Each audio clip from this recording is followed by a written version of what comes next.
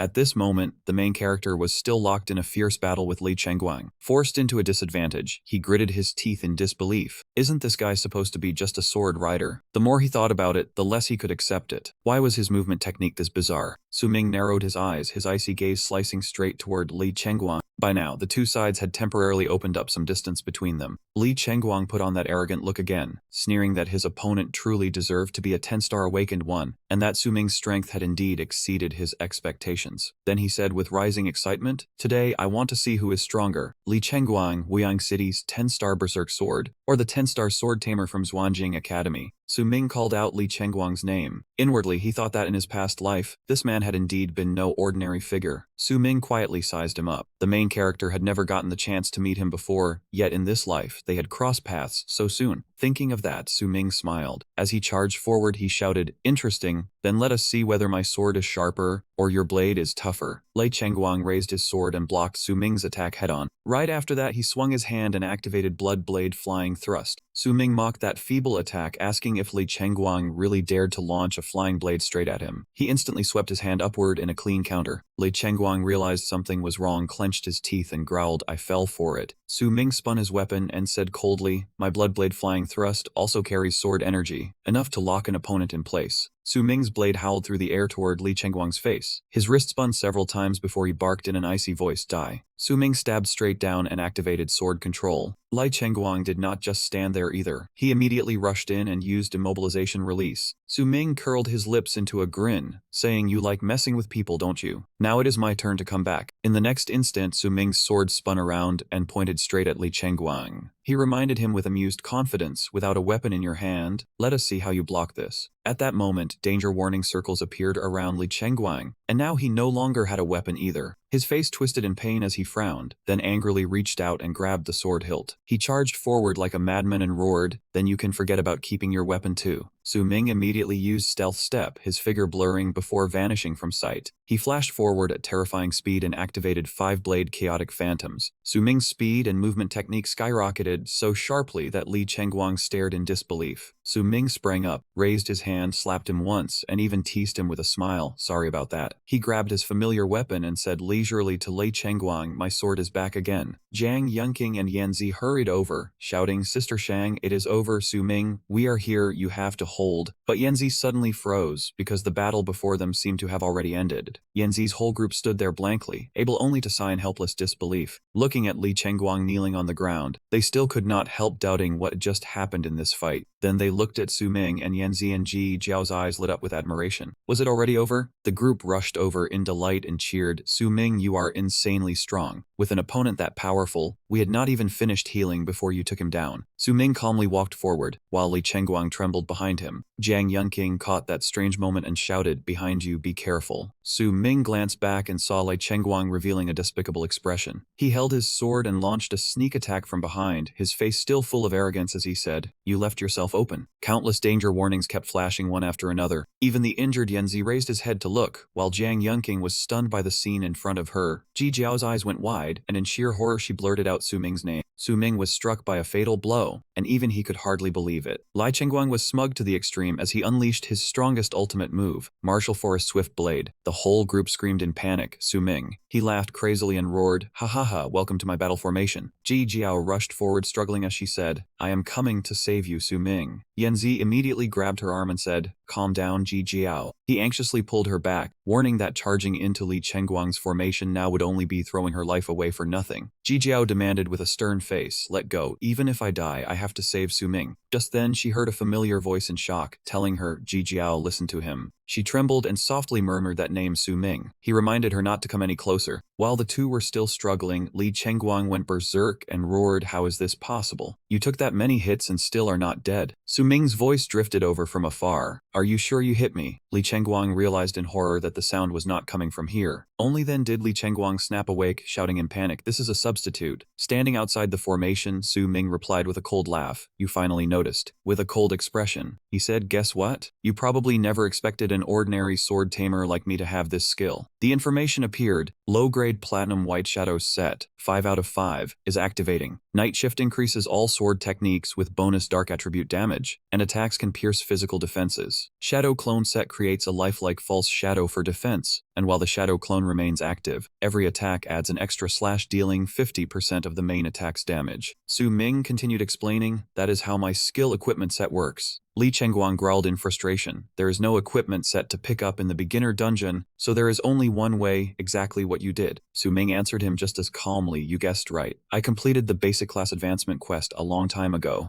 After hearing that, Li Chengguang was so furious he ground his teeth. "So you were even faster than me." Su Ming immediately charged in, saying, "You have no way out now. All you can do is let me cut you down however I want." From Lei Chengguang's hand, something seemed to be thrown out. Su Ming caught that instant clearly and immediately followed it with his eyes. The object had barely flown up before it exploded in midair. Yanzi stammered in terror, "That is a life-saving accessory." Zhang Yunqing asked doubtfully, "A life-saving accessory?" Su Ming confirmed it at once. It was indeed a life-saving prop thrown out at the brink of death, letting a player escape a dungeon in an emergency. This thing was worth hundreds of thousands of Crimson Forest coins. Definitely not loot someone could casually pick up inside a dungeon. He snorted in irritation, saying the neighboring city had really spent big to protect their 10-star genius. Clearly, they had poured everything they had into this gamble. When the clock struck 2 in the afternoon, Bai Ying suddenly cried out inside the laboratory. Principal Wang immediately asked what had happened, wondering if they had finally retrieved the real-time player level rankings from inside the dungeon. Bai Ying pointed at an abnormal spot on the map and explained that it was not that. The feedback data showed that from the 9 o'clock direction in the dungeon, between noon and 12:30, a wave of player death signals had appeared. He calmly replied that it was nothing strange, probably just a few teams running into tough monsters. Bai Ying immediately shook her head and denied it, saying things were not that simple. The analysis showed that all these deaths had been caused by players who were not from their city's zone. Hearing that, Principal Wang's expression finally changed. Players from outside the city? Huh. It looked like the neighboring city was making trouble again. He nervously ordered them to save all the data, because the novice dungeons between cities were competing on clear speed, and their Mystic Capital Academy ranked last, making them an easy target for bullying. He turned and asked how the students' current dungeon assault was going. Bai Ying quickly reported that progress was fairly promising, and most of the teleport zones had already been occupied by students. She continued, adding that the real-time dungeon footage showed several powerful players had gathered large teams and were starting to enter the boss conquest phase. The two of them watched the live feed together. Principal Wang looked at the person in the lead and said worriedly, "That was Zhang Tang, the son of the Zhang family, an 8-star demonic hammer warrior and a truly promising seed. A few hours ago, he was only level 6 on the rankings, while the final boss of a novice dungeon was usually around level 12. Now that he was leading such a large force, he should be close to level 10. So hopefully he could take down the boss soon and recover some reputation for the academy." Just then, the real-time ranking data finished processing. His assistant reported that, exactly as the principal had predicted, Zhang Tang had now reached level 9, was about to touch level 10, and was tied for first on the real-time rankings. Principal Wang asked in surprise, "Tied for first? The other person had to be Yanzi." The assistant nodded and confirmed that he was right, but right behind them, second and third place were both female students. They were the demonic spirit summoner Ji Jiao at level 7 and the soul healer Jiang Yunqing at level 8. No one expected the girls this time to perform so brilliantly. He hurried over and asked Bai Ying if she had seen the main character. She checked the rankings but could not find that student's name, then was told to look up his current level. A moment later, Bai Ying hesitated, making Principal Wang anxiously urge her, asking if she had found it and what level he was. But when Principal Wang saw the result, he almost choked on his words and only muttered in shock, "Level 2? According to the recorded data, after this young man scored his first kill at 7:33 in the morning and received the first blood title, his real-time level stopped at level 2. From then until now, that number had moved at all. At 2:30 in the afternoon, a new announcement rang out across the notification zone. The level 14 elite spike-tooth beast had been successfully slain. The system continued with its congratulations. The player had risen to level 14 and unlocked a hidden equipment set. Ji Jiao could hardly believe it. After just over 2 hours of monster hunting, the whole team had gained several levels. Before she could finish, Yanzi added that he had reached level 10, and now qualified to challenge the dungeon boss. Going from level 8 to level 10 so quickly was all thanks to Jiang Yunqing's experience being skill. Jiang Yunqing turned back and reminded them that she was level 9, and that everyone should thank him for giving her such a powerful skill. Ji Jiao said excitedly that their current lineup was truly perfect. They had Jiang Yunqing for experience boosts and healing, Yanzi for precise long-range attacks, and she could summon her little darlings to tank hits. Most importantly, the group also had one terrifying player leading them. Only then did the main character calmly remind everyone not to be so polite. "This was all your own strength," he said. "I am just taking a small bit of benefit along the way." Hearing that, Ji Jiao immediately flinched and asked if he was mocking them. If he had not shown up and saved their lives, she and Yanzi would probably have died under Li Chengguang's hands long ago. Memories that felt both unfamiliar and familiar suddenly flooded Ji Jiao's mind. She smiled softly and said that when he faced Li Chengguang, he had been far too strong, far too cool, and far too overwhelming. With their current lineup, she was certain challenging the dungeon boss would no longer be a problem. He did not turn around, only nodded lightly and replied that Ji Jiao was right. Unfortunately, His goal was not those ordinary bosses. The main character did not hide his ambition at all. What he wanted to challenge was the hidden boss, an existence far more dangerous than anything else. The elite spike-tooth beast dropped an item called the Waterwave Key. He explained clearly that to find the hidden boss of the novice dungeon, they first had to solve the 3 riddles recorded in the dungeon data and collect all 3 corresponding items. The first riddle appeared. When the silver moon peaks over the seashore, the blue waves will split in 2, while the crimson armor still sleeps beneath the frozen abyss. He stood up and continued analyzing. The trigger point was the silver moon hanging high, but this novice dungeon had no weather system at all. So if they wanted to find a silver moon inside the dungeon, it could only be a place where plants grew in the shape of a moon. He asked while hinting to the group, "So what is behind this lake?" As he spoke, he stepped forward and declared that the answer was the hidden boss's location. The second riddle was revealed next. When the lake turns to white bones, use the iris petal as your guide. Beneath the settled sand, the armor still keeps its promise to the one from long ago. He quickly linked the information together, saying that as soon as he entered the dungeon, he had already collected the trigger item, the iris petal. Combined with the hint from the third riddle and the Waterwave Key, the path to the hidden boss was almost fully clear. The third riddle rang out. Hold the key and shine it toward the lake bed, where 9 waves coil around the stone in sequence, and the knight rests on his sword, waiting for someone to shatter the muddy current. Once every clue was solved, he immediately said they had succeeded. Ji Jiao stared at him blankly and could not help asking how he had solved such confusing riddles. A sudden disturbance appeared on the lake. The whole group turned at once and saw a huge whirlpool slowly rising across the water's surface. The main character seemed to understand the final ritual. Use the contract as the path and use starlight as the summons. In the distance, a massive, indistinct face appeared, as if silently watching the entire group. That entity seemed to have manifested right before him, the crimson-armored knight asleep in the frigid abyss. He fully savored this moment, as the waves were torn open and the seal at the bottom of the lake began to collapse. Live announcements rang out one after another with blaring red alarms. Warning, the hidden boss has appeared. Warning, the hidden boss has appeared. The thing approaching was the lake guardian, the lost knight. Immediately after that, the system announced that Yanzi had joined the team. Next, Ji Jiao also officially joined the lineup. The group quickly finished its preparations and he was set as the team leader. He stepped forward and loudly urged everyone into combat mode. Everyone get ready. The hidden boss challenge officially begins now. However, 15 minutes later, the crimson armored knight was still charging everywhere, searching for a target to draw his hatred. The 4 members of the team silently huddled together, and the atmosphere suddenly became strangely awkward. Yanzi spoke helplessly saying, "Hey, is it really okay for us to keep hiding like this?" Ji Jiao gave a strained smile and suggested they try one more time. Everyone turned at once to look at one person, then called out with hopeful expressions, "Team leader." He pointed into the distance, where the boss's shadow was racing wildly, then asked the group in return, "Tell me, when that guy rides his horse that fast, how exactly are we supposed to kill him?" 4 heads gathered together to read the information panel. Mounted speed, 500 points. Lost Knight, level 19. Strength, 301. Constitution, 250. Agility, 102. Spirit, 102. Luck, 10. He also had level 5 heavy armor mastery, 500 points of speed. Even if all 4 of them added their speed together, they still would not reach half of his. After the main character finished reading the stats, the corner of his eye twitched and cold sweat instantly broke out. Nearby, screams from other players suddenly rang out. What the hell is that? Where did a hidden boss suddenly come from when everything was fine? Several groups were chased by the monster and scattered in panic, while miserable cries kept echoing. His group looked at the scene and quickly realized that 3 nearby teams had already been wiped out by the hidden boss, and this monster had been summoned by them. So if they did not act immediately, the situation would spiral out of control. Ji Jiao ran up from behind and reported that everything had been done exactly as he instructed. She held up the vial and said that only by draining the team's entire mana supply had they finished setting this delaying trap. Su Ming began assigning roles. Ji Jiao had worked hard. Yanzi Jiang Yunqing follow the plan exactly. Both of them answered at once. Su Ming was even more tense than everyone else right now. In my previous life, I never challenged the hidden boss of a new dungeon, and most awakened did not dare risk it either. Fighting a hidden boss right after awakening was extremely rare, because each new dungeon could only be challenged once in a lifetime. Because of that, very few people knew the truth about this boss. The information he found showed that this year a few new awakened had accidentally discovered how to solve the new dungeon's puzzle. Topic comments were also releasing clues one after another, working together to find the answer to the new dungeon's hidden boss. Su Ming thought to himself that others could only chase the answer through vague records, while I had written everything down. He considered every possibility, including the hidden boss's equipment being a mount with 500 speed. Su Ming quickly calculated a viable route for killing him. On Yanzi's side, he was raising his hand toward Su Ming, as if preparing to knock the boss off his horse. Yanzi carried out the task his team leader had assigned with absolute seriousness. He used multi-bug hunting strike, and every one of Yanzi's arrows instantly shot forward to attack the night boss. The night boss visibly staggered from that hit. Information updated, level 5 heavy armor has reached mastery. Everyone reassessed this opponent. This boss had mastered level 5 heavy armor, and my archery skill could barely deal any damage to it. Its health bar had also locked onto its hostile target. A teammate above shouted that Jiang Yunqing had pulled the boss's aggro back. She trembled slightly, then replied, "Got it." Over on Jiang Yunqing's side, she fanned the flames wildly, preparing to cast a talisman. Su Ming observed and made his first judgment in silence. Yanzi used precise long-range skills to lure the boss back. Next came step 2. Jiang Yunqing would create smoke in the area the boss had to pass through when turning around, blurring its vision. After thinking that through, Su Ming laughed inwardly. This trick was something he had learned from the Goblin Cave. The night boss rode along the narrow trail, and still had not discovered the team's hiding spot. But then it seemed to sense something and shifted its red eyes to the side. The night boss immediately sent out a signal to summon the skeleton group.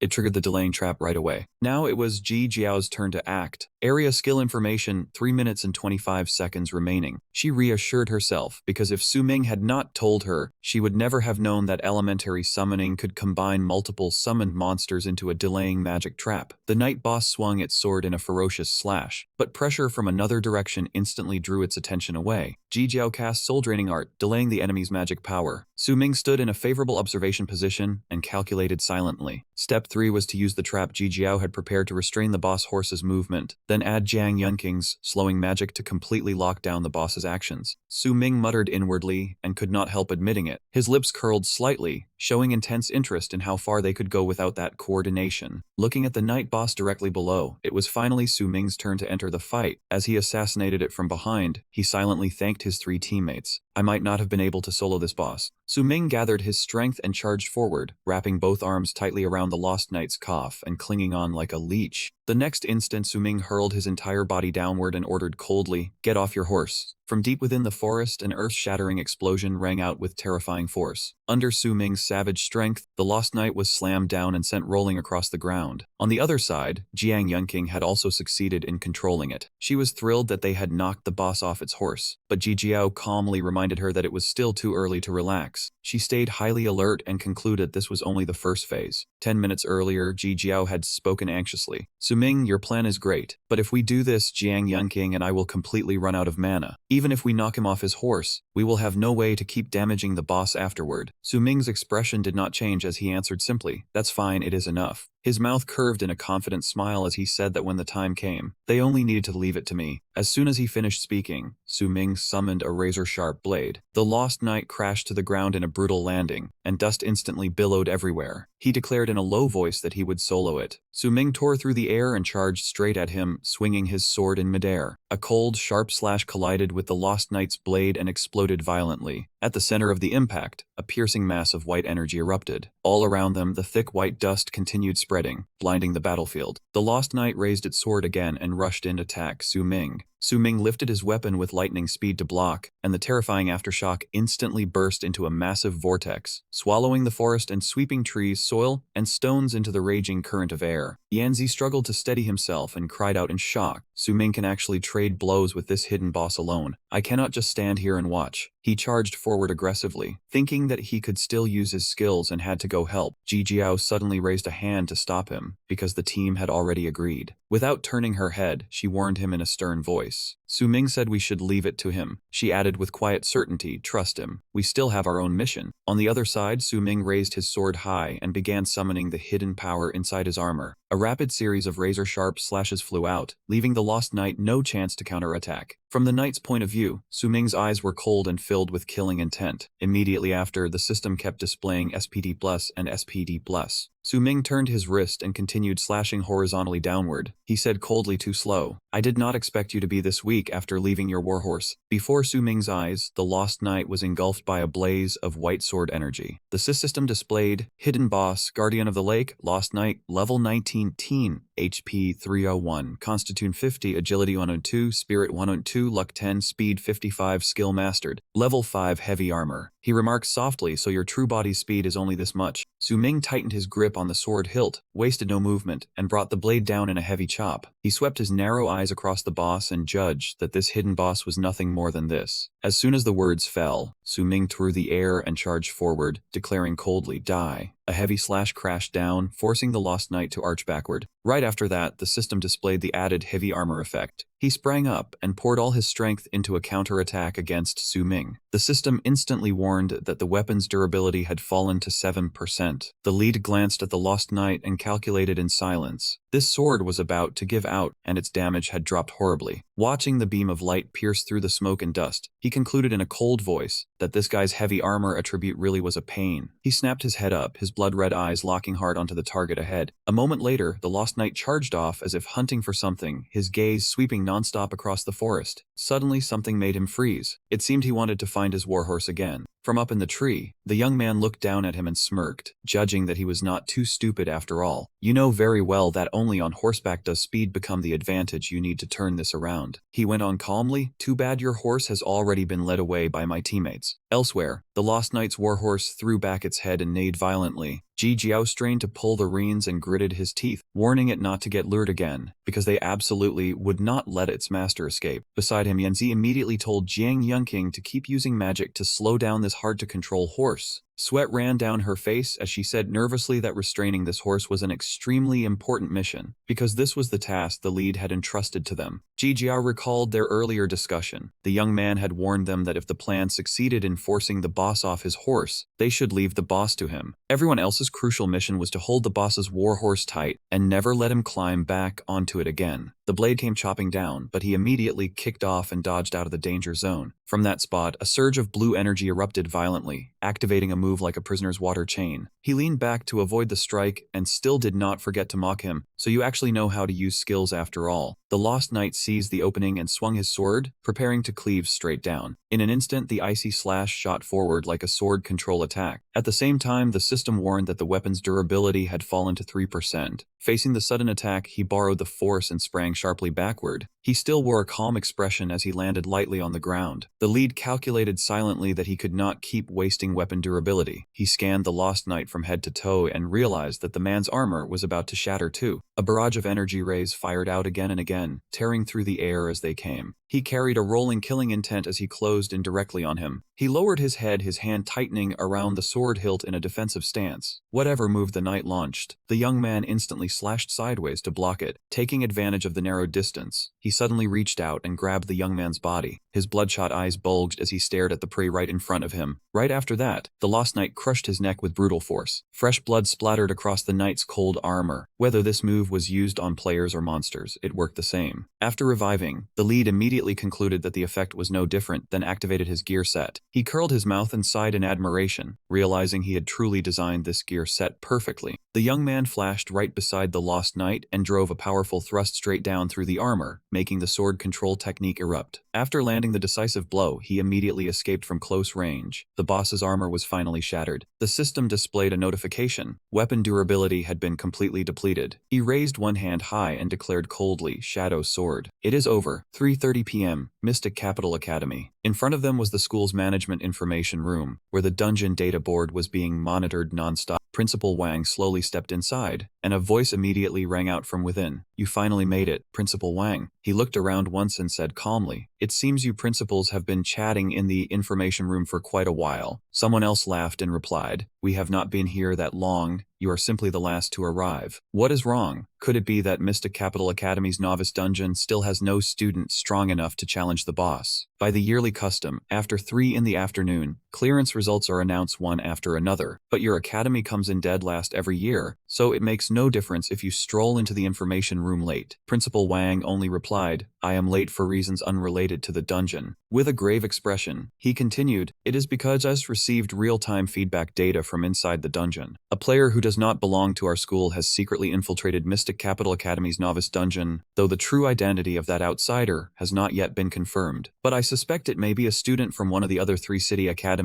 sneaking over to cause trouble. Right, old G, could it be you? The victim data also recorded someone using a digging skill. I heard your Yuyang Academy's genius, Li Chengguang, is an expert with digging weapons. The man on the other side immediately stammered in protest, do not talk nonsense without evidence. Our academy's Li Chengguang is still in the novice dungeon right now, acting as the main force to break through the stage and challenge the final boss. I think he can clear the dungeon in about half an hour. Our Dongling Academy also has 3 groups of students at the required level who are challenging the boss. Our Southern Border Academy has already entered the fierce combat phase against the boss. As long as they perform steadily, the clearance news will definitely come back soon. Principal Wang pressed his lips together in thought, realizing that the other academies were all progressing smoothly. Right now, every second and every minute was absolutely critical. He took out 2 cards, his gaze heavy. If our academy fails to claim the first clear position this year, there will be only 2 tickets left for the Heavenly Tower Assembly, the fewest we have ever had. A certain figure suddenly surfaced in his mind, making his already tense expression grow even heavier. Principal Wang judged that the player currently closest to clearing the boss was the student Zhang Tang. At this point, hope could only be placed on his strength. 3:15 p.m. The atmosphere on the other side was stretched tight as a bowstring. Zhang Tang roared, charge in, hold nothing back, use every skill you have, and kill the final boss. From within the smoke and dust, the demon beasts growled as they stepped out, then rushed forward together to attack. Its eyes burned bright as its cold gaze swept straight toward its prey. The demon beast swung its razor-sharp claws down hard, finishing off Simba, the raging forest king. One by one, every member of the team fell before that overwhelming power. One guy stared at the monster and said in a trembling voice, level 15. He gritted his teeth in deep unease, knowing they were completely outmatched. Our levels still are not high enough to challenge it successfully. Zhang Tang clenched his fist, telling himself that after coming this far, the reward for clearing the novice dungeon had to be his. He recalled the messages. Ren Xiaoman wrote, Zhang Tang, help me. Zhang replied, what happened, Xiaoman? Did that Su Ming punk cause trouble again? Ren said, that brat injured me. Zhang sent another message, where are you? I am coming to see you right now. He carved Ren Xiaoman's final message deep into his mind. Help me get revenge. As those words ended, Zhang Tang swung his weapon, with only one thought left in his heart, seize the final reward, then avenge Xiaoman. Just as he was about to act, several streaks of blue light suddenly appeared ahead. He froze and asked in confusion, what is going on? Zhang Tang seemed to realize something all at once, and his pupils contracted sharply. This is his eyes flew wide at the scene unfolding right in front of him. The dungeon system instantly displayed the boss victory notice. Congratulations to the player team for slaying the boss. Congratulations to all players, prepare to return in triumph. At the same time, the lost knight had fallen beneath Su Ming's hand. The main character pressed his lips together. At last it was finally over. Ji Jiao's group all looked ahead at once, witnessing with their own eyes the moment that figure collapsed. She blurted out, it's Su Ming. Ji Jiao confirmed with delight, it has to be him. This young man really managed to solo it. On Principal Wang's side, the golden energy binding him began to dissolve. There is a result, he was shocked. Has he broken free from the control? Someone on the other side said firmly, could Lei Chengguang have succeeded? It has to be our Dongling Academy. The other side immediately argued back, not necessarily, maybe it was our Southern Border Academy. Principal Wang raised his head and looked up. His whole body suddenly went rigid, his eyes going blank at the line of text. On the screen, the name displayed clearly was Xuanjing Academy. The chatter exploded through the air at once. That is way too insane. An A-rank hidden boss in a beginner dungeon actually got taken down. Where did our Xuanjing Academy dig up a team terrifying enough to kill a hidden boss? Could it be Zhang Tang's group? They really are a bunch of top-tier monsters. This year's Awakened students are seriously incredible. Ji Jiao rushed over to the main character and cheered excitedly. You are way too amazing. The power bar stretched out, and his level had risen to 16. Everyone was thrilled by the result, because the whole team's level had shot up by 2 levels in an instant. The system panel appeared. Congratulations, you have risen to level 16.